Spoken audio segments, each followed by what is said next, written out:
my top 10 fragrances in my collection. We're gonna start out with a couple honorable mentions. Honorable mention number 1, Blue Talisman Extrait de Parfum. The reason I like the Extrait more than the Eau de Parfum, this just leans a little more masculine for me. The Eau de Parfum is it's not very feminine. It's just like, I like the smell of it on a girl more than I like the smell of it on me. And it's just not my cup of tea. The reason I like this so much is it's kind of the same thing, but it has like an ambery vanilla-ish dry down that I like a lot. There's like a little bit of woods in the dry down too. And that comes out more in the Extrait. The smell of this, I want you guys to think back to like 2012, the 5 gum, the React, the black gum, the mango flavor, I think the mango flavor of that. The taste of that gum is the smell of this. Drop the cap. Oh wow. Next honorable mention, Harrod. This is my second favorite PDM. Harrod's nice. It's like a tobacco vanilla kind of deal. To me, it's sweeter than like a Tom Ford tobacco vanilla or tobacco vanille. It's kind of sweet. It's a sweeter take on tobacco vanilla, and I like that a lot. My only gripe with this, if the performance was better on this, then we'd be looking at a top 10. We'd be looking at this being my favorite PDM, but because it kind of just says goodbye after like 4 hours, this just gives me, when I smell it, puts falling leaves in my brain. It just reminds me of fall. I think it's a great fall fragrance. And last of the honorable mentions, I love this fragrance. I don't see a lot of people talk about it. Chandigarh Express from Ex Nihilo. This is a very fresh leather fragrance. Imagine you take a couple citrus fruits, a variety of citrus fruits, you cut them in half and you stick them in a leather boot. That's what you get with this. The longevity on this is pretty good. The only issue with it is the leather accord that's just like booming in the top notes, kind of dies off after about 2.5, 3 hours. But then you get like a nice citrusy kind of smell on your skin, but still I wish that leather would stick around a little bit more because this would be higher. But as far as a smell, just smell alone, this might be my favorite smell, but it just changes so fast and so much. But it's one I do wear frequently. It's just an addictive smell and it really suits me. I like the leathery smell. I live down here in Texas. I wear my boots a lot, so this is a fun one to throw on, especially in the hotter weather too. You can wear this whenever you want. Let's get into the top 10. Coming in at number 10, Amouage Royal Tobacco. This is probably the most fall scent that I have. I mean, this legitimately smells. It's like fall Christmas scented pine cone mixed with like deep tobacco, little ambery vanilla. It encompasses fall and winter smells all into one. And it's powerful too. You need like 4 sprays of this. It's lasting days on clothes, 8 to 12 hours on skin. It's a fucking awesome fragrance. My favorite fragrance from the house of Amouage. And the weather's starting to drop, so I'm about to be able to throw this on a little bit more regularly. Coming in at number 9, my favorite PDM, Parfums de Marley Layton. Yes, it's an overhyped kind of, I don't think it's overhyped. I think it's just really, really hyped. It is awesome. It's an apple pie vanilla fragrance. And this thing's fucking beast mode. It will last 8 hours on skin. And what's sick about this one is you can legitimately wear this any time of year. I do think this leans more wintry. Just to me, it's kind of like a gourmand thing, but it smells like apple pie, bio-identical apple pie. But it's really, really nice. I like it a lot. The only gripe with this is some people don't like the kind of apple vanilla combo. It can get medicinal for some people. For me, it doesn't. I think it smells great. Some people aren't gonna love this. At the end of the day, I don't wear fragrances for other people. I wear fragrances for me. Coming in at number 8, talk about a beast mode oud fragrance. Oud for Greatness Neo. I think Initio absolutely killed it with me. This is one of those fragrances where I'll spray it on, kind of forget about it, and then I'll just get hit by it randomly throughout the day. I remember I was hosting a weightlifting camp, sprayed this on in the morning, just a little bit. It is an oud fragrance, so I don't want to spray on too much, but for some reason that day, I was really wanting to wear this fragrance. I sprayed it on at probably 7 in the morning, got in my car at about 5 p.m. that night. So we're talking 10 hours has gone by.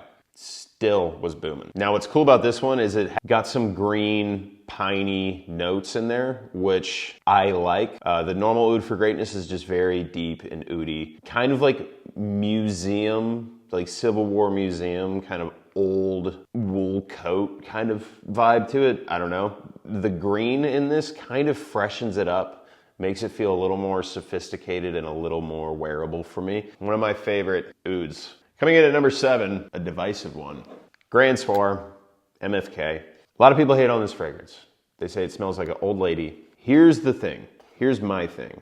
If it smells like an old person's wearing it, why is that such a bad thing? It's not a bad old person smell. It's not like a mothball kind of old smell. It's a sophisticated, elegant, old smell. Then it dries down and that amber and vanilla just boom over everything. And I think this is my favorite vanilla fragrance. And it took me a while to get this one. I remember when I bought this, it was probably my 5th time smelling it. Time would go on, spray it again.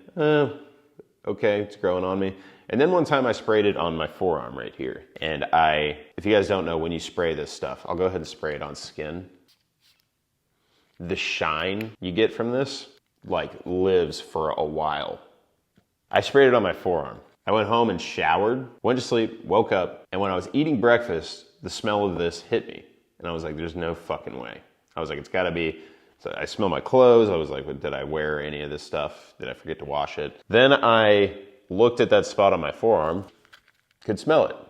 Looked at the spot and still a little bit of shine. And I shower good. I use a loofah. I fucking get in there. When it comes to me, I'm kind of a clean freak. I like being clean. The fact that this stuck around like that, crazy. So I bought it, and then I had a flight to New York. And I was like, it's kind of cold outside. It's like 50 degrees outside. It's gonna be cold in New York. This is a pretty mass appealing fragrance in the dry down. So I was like, I'll spray some of this on. 1, 2 on the neck. That's it. That was at 7 in the morning. When I landed in New York, drove an hour and a half to the Airbnb, threw my bag down and sat on the couch. When I sat on the couch, air kind of puffed up through the flannel I was wearing, and I just got rocked with the smell of this. And that was probably 14 hours after I sprayed it on. This is a beast mode fragrance, and I think it smells fantastic. All right, number 6, the only designer in here, if you don't count Louis Vuitton. Tobacco color from Dior. A monster honey bomb with tobacco dancing with the honey. It's an elegant fragrance. It is very suited to cold weather. It's a beast mode fragrance. It is sweet in a way that is suited for colder weather. It's a very thick sweetness, but if you're gonna go have Thanksgiving dinner at someone's house, if you're gonna go watch some football in January, this is your guy. I mean, so much, like the most photorealistic honey I've ever gotten in a fragrance. And the tobacco just balances out that sweetness with a little bit of richness. It's beautiful. One I really, really look forward to wearing whenever I get the opportunity. Breaking into the top 5. I know most of these have been winter fragrances. I like the darker fragrances. I'm sorry. You guys knew this one would come up on the list. Breaking in at number 5, Louis Vuitton Ombre Nomad. If we're talking about performance, I think this one's one of one. I mean, obviously you have kind of the gimmicky ones like kerosene and whatnot that will give you 3 months of longevity. But if you're looking for something that actually smells good, Ombre Nomad is that motherfucker. With Ombre Nomad, it is an animalic, kind of borderline nasty oud smell that's done really, really well. I like the stinky ouds. I have a hard time spending a lot of money on them just because they're not super wearable. This is a stinky oud that is very wearable. In the dry down, it gets nicer and nicer and nicer. And this is one of those that you'll spray on yourself and catch whiffs just all over the place. And just be like, damn, I smell fucking good. This is also an awesome one to layer. That's normally what I'll do. One of my favorite layers of all time, Ombre Nomad on the neck, mixed with a little bit of this. These two together, winter masterpiece. You get the sharpness of the oud here, and you get the softness of the amber and vanilla here. They mesh together extremely well. And you know what, I'm gonna go ahead. This is commitment, but I sprayed that on my hand. Well worth the money. Is this a mass appealing fragrance? Probably not. Is this a fragrance that I like to wear? Fuck yeah, it is. A lot of people agree with me, some people don't. But if you are someone that likes woody, intense ouds mixed with rose, and there's a little bit of raspberry in this too, to kind of sweeten it all up, it's a showstopper. If there's one way I could describe Ombre Nomad, it's an absolute showstopper. Coming in at number 4, Louis Vuitton L'Immensité. Awesome, awesome fragrance. The note that really hits me here is the sage. When it dries down, that herbaceousness you get in the dry down, and it gives it a lot of longevity. I really, really like that. Mixed with the ginger, mixed with the grapefruit up top, and mixed with those kind of ambery notes at the bottom. It's just a full, good smelling fragrance, and it's very well blended, and I think it's the most versatile fragrance I have in my whole entire collection. There's not one fragrance that is wearable in every single scenario you'll ever come across quite like this one. You can wear it doing absolutely anything. You can go to the beach, you can put on a suit and go to the nicest dinner you've ever been to. You could wear this for both of those. If there was one fragrance I could have, just one, it would be this one and nothing else. Except for maybe this next one, because this next one's also very versatile. I gotta get to know it a little bit better. But I do have it ranked above L'Immensité. It's very new in my collection, but I'm wearing it right now.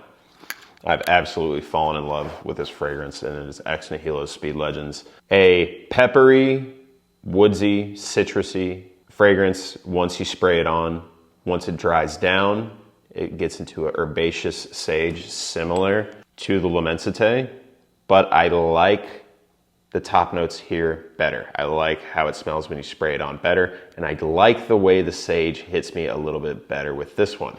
Now, this one is a touch more formal leaning, office leaning than the L'Immensité, but you can still wear this anywhere. You can wear this to the gym. You can wear this in a fucking sauna. You can do whatever you want with this, but it is a little more formal leaning. It goes from that you smell good, you smell sweet, to what cologne are you wearing kind of a thing. It definitely smells very fragrancy, but I really like that in fragrances. That's a quality I like. One I've really, really fallen in love with very, very fast, and I'm excited to own it. I think it's just a very well-balanced, well-crafted fragrance. Coming in at number 2, you guys are probably tired of seeing this one, but Louis Vuitton Imagination. This is the one I wear the most. Out of all fragrances, I wear this one all the time. When it comes to compliments, this is number 1. Pretty much if I'm going out in public around a bunch of people that I'm gonna be talking to a bunch of people, if I throw this on, I get a compliment pretty much every single time. It is a ginger tea, amber, soapy masterpiece. The most mass appealing fragrance I have. I don't think anyone can smell this and objectively say it smells bad. I don't think it's possible. It is a universal good smell. God damn, it's so good. It is a beautiful fragrance. And I think it's Louis Vuitton's best fragrance. The only reason this is not number 1 is because I don't really think this is a winter fragrance. It's not one I'm gonna reach for when the weather gets cold, which is a shame because it smells fucking amazing. But the other fragrance I have is not really a summer fragrance, but the smell of the next one I like more than Imagination, just because it suits my taste a little bit more. So let's break that out.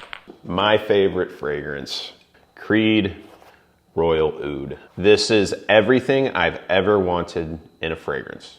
It is perfect. If I was a perfumer and I was gonna craft something that was exactly my taste, exactly what I want, this would be it. Beautiful bottle too. Love the gold cap with the black label. And this literally smells like you're in the woods. The weather's cold outside. You get some pine tree sap on you. I mean, I could just sit here in a trance and smell this stuff. It is piney, it is citrusy, it is extremely woodsy, and then at the base of all that, there's a little bit of oud that shines through. It's exactly what I want. The performance on this is awesome.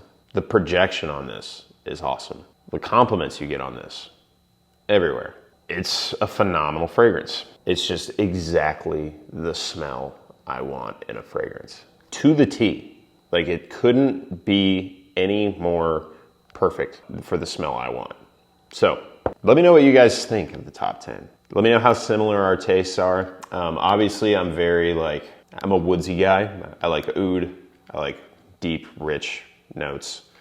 I don't love the bright, fresh notes, but if they're done really, really well, then I really, really like them. Thank you guys for watching, and I'll see you guys soon.